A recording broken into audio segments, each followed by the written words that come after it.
For the first time in centuries, the center of global power is shifting. And it's not just between America and China. Today, the world fears the rise of a new giant, India, and the truth is, no one can stop it. Now, when I say that, I don't mean fear in the sense of hostility. I mean respect. I mean recognition. I mean awareness that something big is happening. If you look around the world, from Washington to Beijing, from Moscow to Brussels, everybody is watching India right now, and they are asking themselves one question: how is this going to change the future of the world order? India today is already the 5th largest economy on earth.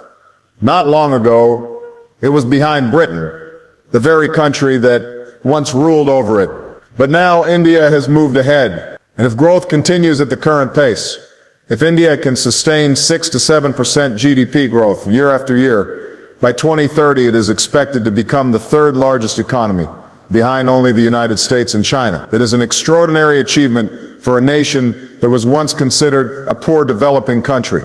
And let's talk about what is driving this transformation. India's IT and service sector has become the brain of the digital world. When you pick up your phone, when a company in America or Europe needs software, there is a good chance that somebody in Bengaluru, or Hyderabad or Pune is behind that code. Giants like Infosys, Wipro, and Tata Consultancy are leading the way. At the same time, manufacturing is beginning to shift. As costs rise in China, as global companies worry about over-reliance on Beijing, they are looking toward India. Apple is already moving part of its iPhone production to India. Tesla is negotiating to set up a factory. That is not just economics, that is geopolitics. And let's not forget the startups.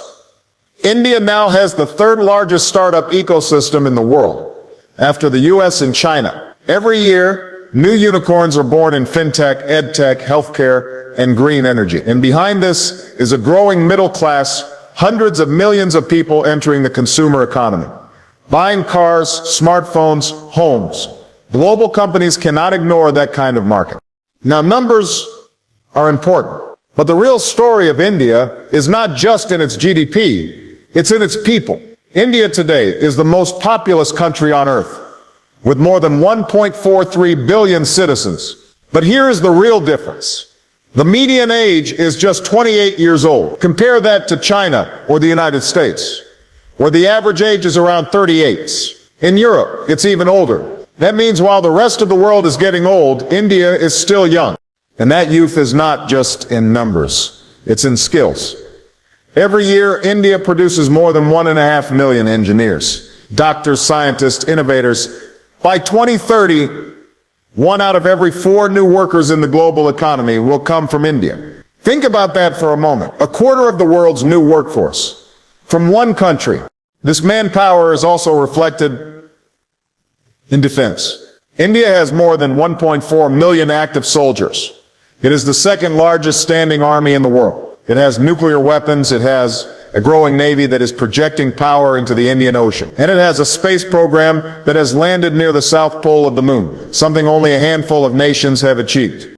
But let me remind you, power alone doesn't shape the future.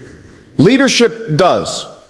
Throughout my own journey, I've learned that nations rise and fall not just because of their numbers or their weapons or even their money, but because of the vision of their leaders and the integrity of their people.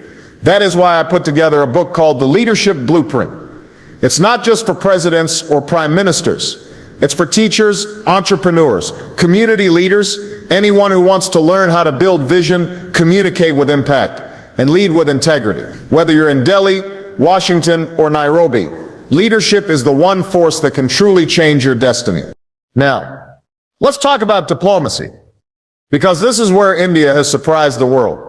When you look at India's foreign policy, it doesn't simply align with one bloc. Instead, it balances with the United States. India is a strategic partner.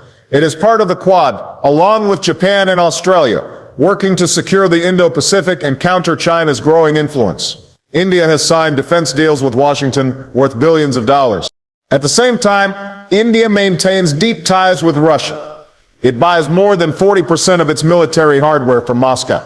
And since the Ukraine war, it has become one of the largest buyers of discounted Russian oil. That has helped keep Russia's economy afloat even as Western sanctions tried to isolate it. And then there is China.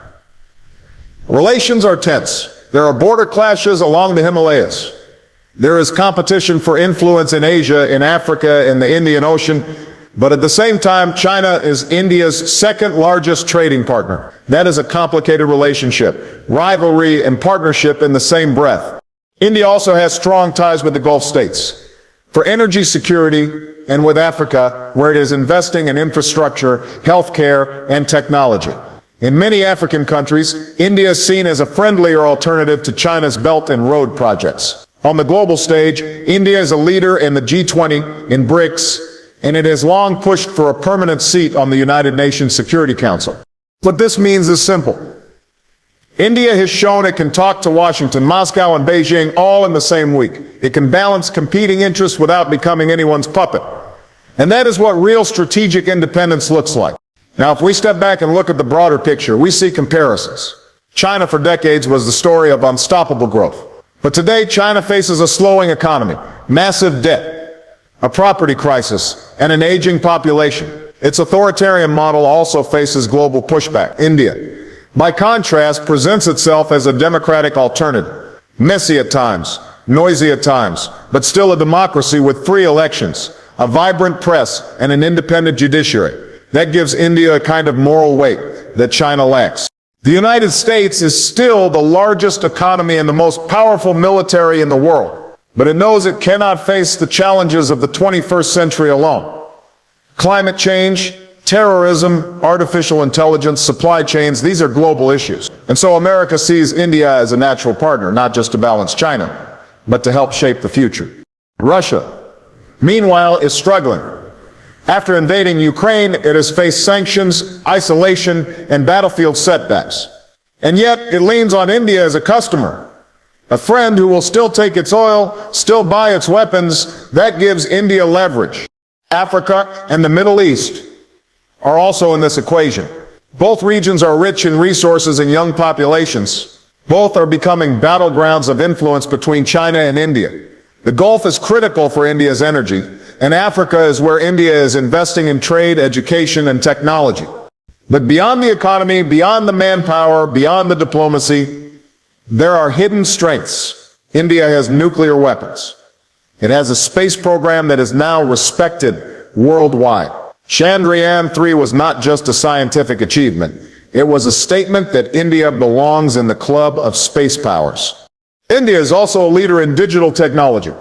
The UPI system, a platform for digital payments, processed more than 11 billion transactions in a single month. That is more than any other country on earth.